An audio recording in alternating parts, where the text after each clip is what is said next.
अस्सलाम वालेकुम। क्या हालचाल? उम्मीद करते हैं कि आप खैरियत से होंगे। हमारी दुआ है कि आप हमेशा खुश रहें, हंसते और मुस्कुराते रहें और इसी तरह हमें अपना प्यार दिखाते रहें। बिल्कुल जी। मेरा नाम मुअज़्ज़म अली। मैं हूं तारिक महमूद। मैं मोहम्मद यूसुफ। मैं मोहम्मद। तो आज हम जिस वीडियो पर रिएक्ट करने जा रहे हैं, वीडियो का टाइटल है हामिद मीर तो बड़ा ढीठ निकला। तो देखते हैं भाई लोग भाई की वीडियो। हामिद मीर ने कुछ बयानबाजी कर दी है ट्विटर पे, तो देखते हैं वीडियो और अपना रिएक्ट कर देंगे। कमेंट करते हैं 3 2 1 वीडियो स्टार्ट।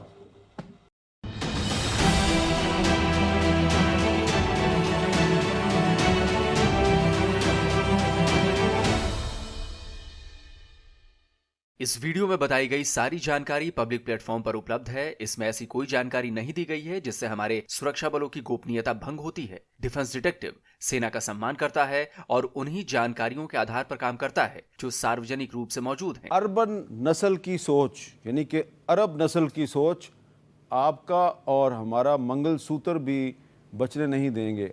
पाकिस्तान और प्रोपेगेंडा का बहुत गहरा नाता है। ऐसा लगता है कि प्रोपेगेंडा ज़्यादातर जो पाकिस्तानी हैं उनकी रग रग में बसा हुआ है। पाकिस्तान के नेता हों या फिर जर्नलिस्ट हों, कितना भी बड़ा नाम क्यों ना हो, प्रोपेगेंडा करने में उस्ताद हैं। ईरानी राष्ट्रपति इब्राहिम रईसी के पाकिस्तान विजिट के दौरान पाकिस्तानी पीएम शहबाज शरीफ ने कश्मीर का जिक्र ज़बरदस्ती छेड़कर दुनिया को यह बताने की कोशिश की कि पाकिस्तान और ईरान के बीच कश्मीर पर भी बातचीत हुई। लेकिन ईरानी प्रेसिडेंट ने अपने स्टेटमेंट में साफ कर दिया कि उनके कश्मीर मुद्दे पर शहबाज या किसी पाकिस्तानी नेता से कोई वैसी बात नहीं हुई। उन्होंने बस यूएन रेजोल्यूशंस का हवाला दिया कि भाई उसी के मुताबिक सारे डिस्प्यूट सॉल्व होने चाहिए। तो जब पाकिस्तानी प्राइम मिनिस्टर ही प्रोपेगेंडा कर रहा हो तो भला पाकिस्तानी जर्नलिस्ट कहां पीछे रहने वाले थे। तो प्रोपेगेंडा फैलाने का जिम्मा इस बार उठाया पाकिस्तान के सीनियर और top most journalist Hamid Mir ने। अब चूंकि भारत में भी उनको काफी सुना जाता है, लेकिन जैसे शहबाज शरीफ के प्रोपेगेंडा की हवा निकल गई, ठीक वैसे ही हामिद मीर का प्रोपेगेंडा वाला गुब्बारा भी फुस हो गया। क्या हामिद मीर का कान खराब हो गया है? क्या हामिद मीर को कम सुनाई देता है या क्या हामिद मीर की समझ कमजोर हो गई है? इन सारे सवालों का एक ही जवाब है, जी नहीं। ना तो हामिद मीर के कान खराब हैं, ना उन्हें कम सुनाई देता है और ना ही उनकी समझ कमजोर है। लेकिन हां, एक बात जरूर है, वो ये कि हामिद मीर भी पाकिस्तानी प्रोपेगेंडा सिंड्रोम के शिकार हो गए हैं। हामिद मीर पर इस सिंड्रोम का असर देखिए जरा। अर्बन नस्ल की सोच यानी कि अरब नस्ल की सोच आपका और हमारा मंगलसूत्र भी बचने नहीं देंगे और घुसपैठिया कहा है उन्होंने तमाम मुसलमानों को। अब इसमें कोई शक की गुंजाइश नहीं है। तो एक तरफ तो जो मोदी साहब हैं इनको कुछ अरब ममालिक में बुलाकर अवार्ड दिए जाते हैं, इनके गले में कीमती हार डाले जाते हैं। दूसरी तरफ ये मोदी साहब अरबों को बुरा भला भी कहते हैं। हामिद मीर ने अपनी इस प्रोपेगेंडा थ्योरी में वो दावा कर रहे हैं कि पीएम नरेंद्र मोदी ने एक चुनावी रैली में भारत के मुसलमानों को अरबन नस्ल का बताया है, यानी पीएम मोदी ने अरब के लोगों की बेइज्जती की है। दोस्तों, पहले तो मुझे यकीन नहीं हो रहा था कि हामिद मीर जैसा बड़ा पत्रकार, सेंसिबल पत्रकार जिसे हम कहते थे, इस तरह की बात कर सकता है। लेकिन जब उनका वीडियो देखा, मैंने उस पर रिएक्शन भी किया, तो सब कुछ साफ हो गया। मुझे लगा कि नहीं यार, बताओ, हामिद मीर जैसा आदमी भी, उनका भी सॉफ्टवेयर अपडेट हो गया या सॉफ्टवेयर बदल दिया गया। हामिद मीर ने ना केवल अपने टीवी शो पर यह बातें कही, बल्कि अपने सोशल मीडिया एक्स, जिसे पहले हम ट्विटर के नाम से जानते थे, उस पर भी ट्वीट किया। लिखा कि कुछ अरब देश भारत के प्रधानमंत्री नरेंद्र मोदी को मेडल्स पहना रहे हैं, लेकिन मोदी रैली में अरब नस्ल की बात कर अरब के लोगों का अपमान कर रहे हैं। अब अरब के लोगों को सोचना है कि वो नरेंद्र मोदी को कौन सा मेडल देंगे। अब मैं आपको पीएम नरेंद्र मोदी के बयान की असलियत बताता हूं। इससे हामिद मीर के प्रोपेगेंडा की पोल भी खुल जाएगी। नरेंद्र मोदी के जिस बयान को लेकर हामिद मीर ये प्रोपेगेंडा फैला रहे हैं, वो राजस्थान में हुई एक चुनावी रैली का है। इसमें नरेंद्र मोदी विपक्षी पार्टी कांग्रेस पर हमला कर रहे थे। क्या कहा था नरेंद्र मोदी ने, सुनिए जरा। भाइयों बहनों, ये अरबन नक्सल की सोच, मेरी माताओं बहनों, ये आपका मंगलसूत्र भी बचने नहीं देंगे। फिर से सुनाता हूं। भाइयों बहनों, ये अरबन नक्सल की सोच। पीएम मोदी ने कहा यह अरबन नक्सल की सोच, लेकिन हामिद मीर के मुताबिक नरेंद्र मोदी ने कहा अरबन नस्ल की सोच। भाइयों बहनों, ये अरबन नक्सल की सोच। अर्बन नस्ल की सोच यानी कि अरब नस्ल की सोच। हामिद मीर को इस प्रोपेगेंडा को फैलाने से पहले इसकी तैयारी ठोक बजाकर करनी चाहिए थी, लेकिन वो इसमें चूक गए। दोस्तों, पहली बात ये कि भारत में अर्बन नक्सल की जो टर्मिनोलॉजी है, इसका इस्तेमाल काफी पुराना हो चुका है और ये समझने की बात है। भारत लंबे समय से नक्सलवाद यानी नक्सलाइट मूवमेंट से जूझता आ रहा है। आंध्र प्रदेश, महाराष्ट्र, मध्य प्रदेश, बिहार, झारखंड, पश्चिम बंगाल, ओडिशा, छत्तीसगढ़, ये जैसे और भी कई राज्य हैं जो नक्सल मूवमेंट से जो 60 के दशक से ही चला आ रहा था, वो उससे जूझ रहे थे। नक्सलाइट्स जंगलों में रहकर सरकारी प्रोजेक्ट्स और सिक्योरिटी फोर्सेस पर अटैक करते हैं। अब तक हजारों जवान जो हैं वो नक्सली हमले में अपनी जान गंवा चुके हैं, लेकिन आमतौर पर ये नक्सली जंगल में ही रहते हैं। नक्सल मूवमेंट को पढ़े लिखे जो एक तबका है पढ़ा लिखा, वो भी सपोर्ट मिलता रहा है। कुछ प्रोफेसर्स हैं, मीडिया पर्सन्स हैं, सोशल वर्कर्स हैं, इन लोगों पर आरोप लगता है कि आप नक्सलियों का सपोर्ट करते हो। कई गिरफ्तार भी किए गए, कईयों पर केस चल रहा है अभी तक। तो ये अर्बन नक्सल कहे जाते हैं। तो ये अर्बन नक्सल की जो टर्मिनोलॉजी है, ऐसे ही लोगों के लिए इस्तेमाल में लाई जाती है जो शहरों में रहते हैं, जिनको हिंदी में कहें तो शहरी नक्सली कह लें। अर्बन यानी शहर और नक्सल यानी नक्सली। तो यानी वो नक्सली जो जंगल में नहीं शहरों में रहते हैं, बिना बंदूक वाले। अब हामिद मीर के इस दावे का दूसरा जवाब देता हूं। पीएम मोदी ने कहा अर्बन नक्सल वाली सोच। अगर उन्हें अरब देशों पर कुछ बोलना होता तो वो अर्बन नहीं बल्कि अरबी कहते, अरबी नस्ल। अर्बन नक्सल की टर्मिनोलॉजी अंग्रेजी की है। अगर आप उन्हें अरब देशों पर कुछ कहना होता तो अरेबियन कहते, अर्बन नहीं। लेकिन हामिद मीर को अर्बन अरेबियन लगा और नक्सल नस्ल। इसमें ऐसा कुछ भी नहीं था जो हामिद मीर की समझ में नहीं आता, लेकिन हामिद मीर को तो समझना ही नहीं था। उन्हें यह एक बेहतरीन मौका लगा जिससे वो अरब देशों को भारत के खिलाफ भड़का सके। भारतीय मीडिया में हामिद मीर के इस मिस इंटरप्रिटेशन को लेकर खबर चली। द प्रिंट ने लिखा कि पाकिस्तानी जर्नलिस्ट मोदी के अर्बन नक्सल को अरब नस्ल समझ बैठे, भारतीयों ने उन्हें हिंदी समझाई। वहीं वियोन ने लिखा कि यह गजब है, पाकिस्तानी जर्नलिस्ट ने अर्बन नक्सल को अरब नस्ल समझ लिया। पाकिस्तानी अखबार आज ने भी खबर बनाई, लिखा कि हामिद मीर मोदी के शब्दों के गलत इंटरप्रिटेशन की वजह से भारतीय मीडिया के निशाने पर हैं। आज की इसी खबर में लिखा गया है कि नरेंद्र मोदी ने राजस्थान के बाड़मेर में भाषण दिया था, जिस पर कमेंट करते हुए हामिद मीर ने गलती से पीएम मोदी के बोले गए शब्द अर्बन नक्सल को अरब नस्ल समझ लिया। पाकिस्तान के जियोपॉलिटिकल एनालिस्ट डॉक्टर कमर चीमा ने क्या कहा, वो भी सुन लीजिए। पाकिस्तान के एक सहाफ़ी हैं हामिद मीर साहब, उन्होंने ये कहा कि जो प्राइम मिनिस्टर मोदी की जो स्पीच है उसमें वो ये कह रहे हैं कि जो अर्बन नस्ल के लोग हैं, जो अर्बन नस्ल के जो लोग हैं, क्या उनको हम सारी वेल्थ दे देंगे। और अभी जो उन्होंने अर्बन नक्सल को जो कंफ्यूज किया अरब नस्ल से, मैंने जब ये पढ़ा था तो मैंने भी अर्बन नक्सल से पढ़ा था, मैंने अरब नस्ल नहीं पढ़ा। लेकिन बहुत सारे लोगों ने इसको कंफ्यूज किया है विद अरब नस्ल को और अर्बन नक्सल को, ठीक है ना जी। सो वो ये समझते हैं कि शायद जैसे मैंने पहले कहा ना आपको कि वो कंफ्यूज कर गए। बहुत सारे लोगों को नहीं पता कि एक्चुअली ये नक्सल मूवमेंट क्या है, नक्सलाइट कौन है। तो कमर चीमा भी बता रहे हैं कि पीएम मोदी ने अर्बन नक्सल कहा है, ना कि अरब नस्ल। लेकिन भाई वो पाकिस्तानी ही क्या जो अपनी गलती मान ले, तो हामिद मीर भी नहीं माने। उन्होंने अपने एक्स हैंडल पर एक बार फिर दलील दी, नरेंद्र मोदी ने अरब नस्ल ही कहा है, अर्बन नक्सल नहीं कहा। तो मतलब साफ है, हामिद मीर का मकसद केवल और केवल प्रोपेगेंडा फैलाना था।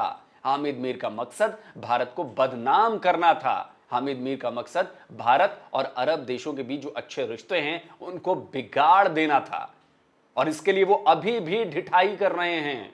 सऊदी अरब, कतर, यूएई समेत अरब के ज्यादातर देशों के साथ भारत के संबंध जो हैं वो ना केवल अच्छे हैं बल्कि मजबूत हुए हैं। भारत के प्रधानमंत्री को अरब के देश बहुत ज्यादा सम्मान भी देते हैं।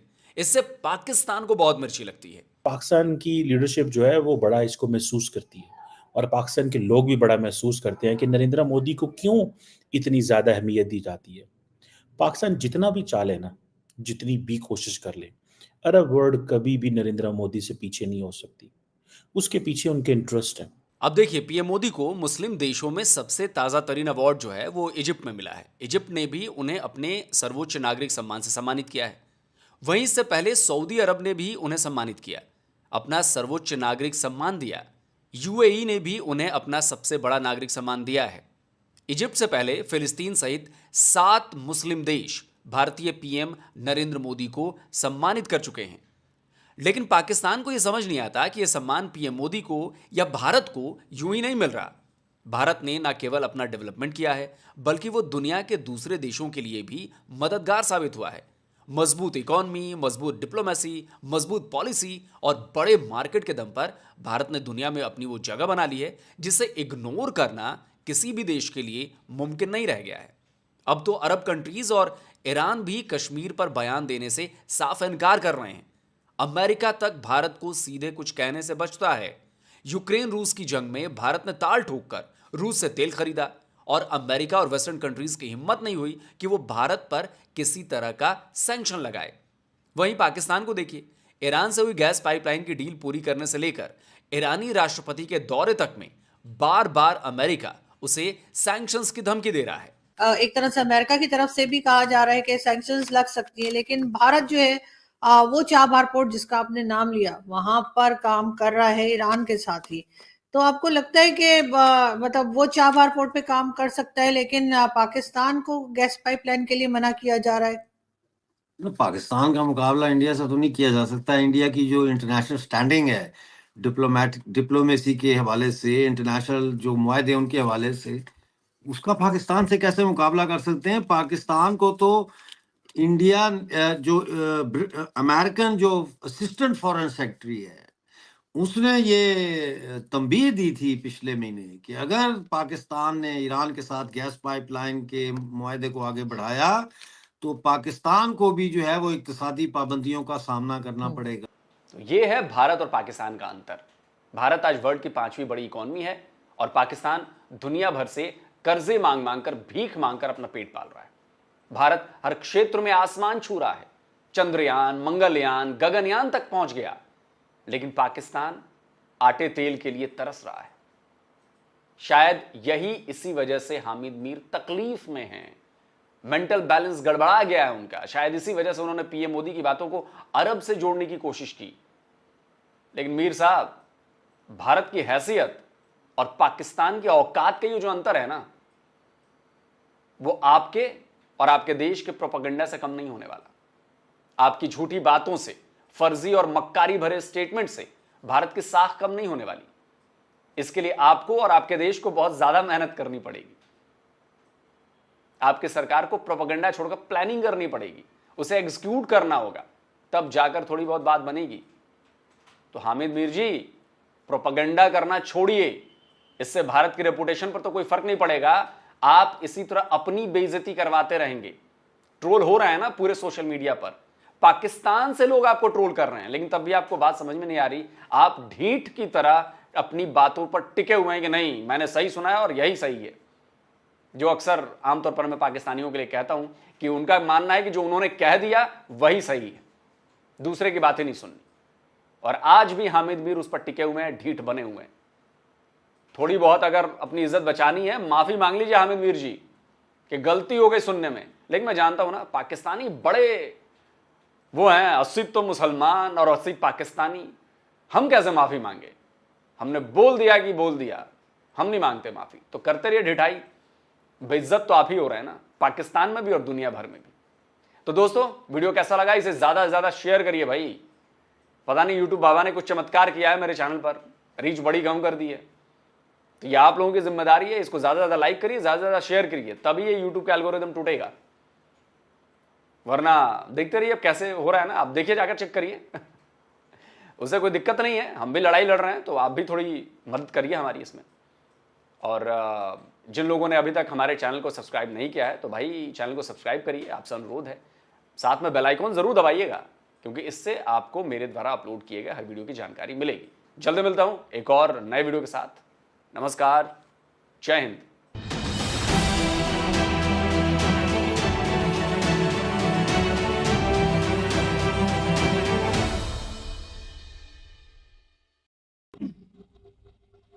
चलो जी, वीडियो खत्म हो गए। लोग भाई ने तो वैसा मीठी मीठी ले ली हामिद मीर की।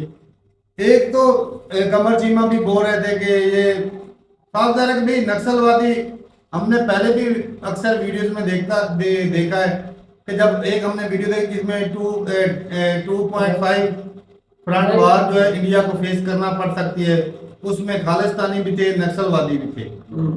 तो ये साफ जाहिर है कि वो ऐसा ग्रुप है हिंदुस्तान के अंदर, कई स्टेटों के शहरों के अंदर है कि जो हिंदुस्तान में खराबियां पैदा करता है, दहशतगर्द, एक किस्म की दहशतगर्द जमात है। मतलब ये जो दूसरे कंट्री से फंडिंग लेके या वो अंदरूनी खराबियां करता है, इस तरह का वो ग्रुप है। मतलब जो मोदी ने जो लफ्ज बोला है वो उन ग्रोह के लिए बोला है, और हामिद मीर ने जो बोला है वो अरबी ममालिक को बोला है। हामिद मीर ने ये बोल दिया कि वो अरबी ममालिक ने बोला है, लेकिन ये भी तो देखे ना कि मोदी साहब बोल रहे हैं कि भाई मनमोहन सिंह ने हिंदुओं की औरतों के मंगलसूत्र उतरवाए, तो पास्ट में भाई साहब उतरवाए अब मोदी साहब तो यही बोल रहे थे कि वो उस सोच को प्रमोट कर रहे हैं, कांग्रेस उस सोच को प्रमोट करे, क्या नक्सलवाद के खिलाफ वो नहीं लड़ते रहे, सिर्फ बीजेपी की सरकार लड़ती। हाँ, लेकिन ये कि अब देखने में आए, एक अगले दिन वीडियो में देख रहा था जिसमें ये था कि काफी उनको कंट्रोल कर लिया गया। अब हुआ है नहीं हुआ भाई साहब, ये क्रेडिट लेने के लिए सरकारें ऐसे वैसे बोल देती, जिस तरह आज पाकिस्तान बोल देता कि भाई हमने दहशतगर्दों पे कंट्रोल कर लिया, लेकिन होता नहीं, आज वो फिर अटैक कर देते हैं। तो ज्यादातर हम वो ऊपर ऊपर की खबरें देखते हैं, अंदरूनी खबरें तो और भी गहरी होती हैं। तो मैंने मनमोहन सिंह की भी इसी बात पे स्पीच सुनी थी, लेकिन उन्होंने कभी इस तरह की वो बात नहीं की कि भाई हम सिर्फ मुसलमानों की, ये धरती सिर्फ मुसलमानों की, हिंदुओं की धरती है ही नहीं, इस तरह की बात। मोदी साहब तो सीधा सीधा बोल रहे थे कि मनमोहन सिंह बोलते हैं कि ये जो हिंदुस्तान का सारा कुछ है ही मुसलमानों का। अच्छा, मनमोहन सिंह को गए कितने देर हो गई, वो देर ऐसा हो गया कि 2 घूमते चली गई है, मतलब इसकी भी तीसरी अब आने वाली है। एक स्टेटमेंट इनके खिलाफ आई फिर मनमोहन सिंह ने नहीं की, बीजेपी के खिलाफ। हालांकि बीजेपी के पास मुद्दा कौन सा है तो वो जो अपने कांड है, नहीं बात करो, मनमोहन सिंह ने कभी भी बीजेपी गलत कर रहे या सही कर रहे, कभी स्टेटमेंट को गलत दिया, क्योंकि उसकी कंट्री है। अब बीजेपी को छुपाने के लिए पाकिस्तान और कांग्रेस पर ब्लेम कर घुसपैठियों की बात हुई, वो भाई साहब सही है, घुसपैठी जो है वो इलीगल जो आए हुए हैं, सरकार को निकालना चाहिए। कितनी ज्यादा पॉपुलेशन है, अपने लोग बेरोजगार फिर रहे हैं, तो दूसरों को रोजगार कैसे देंगे? बिल्कुल। तो ये भाई जरूरी है जो घुसपैठियों को निकालें, सिक्योरिटी इशू भी बनता है, बिल्कुल बनता है। कहीं वो जो जिनको काम नहीं मिलता भूखे मारे तो चोरी डकैती लोगों को गला काटते हैं, वो नुकसान होता है। जिस तरह अफगानिस्तान वाले थे, अब एक बंदा उसका पूरा रिकॉर्ड होता है, एक बंदा उसका, हमारे पास रिकॉर्ड ही नहीं, हम उसको ट्रैक कैसे करेंगे, ढूंढेंगे कैसे? अगर कोई खराबी करता है तो मुश्किल। भाई साहब ये गवर्नमेंट का स्टेप गलत नहीं है, बहुत बढ़िया है कि जो घुसपैठिए हैं, जो इलीगल रह रहे हैं, उनको निकालें यहाँ से, ये अच्छी बात है।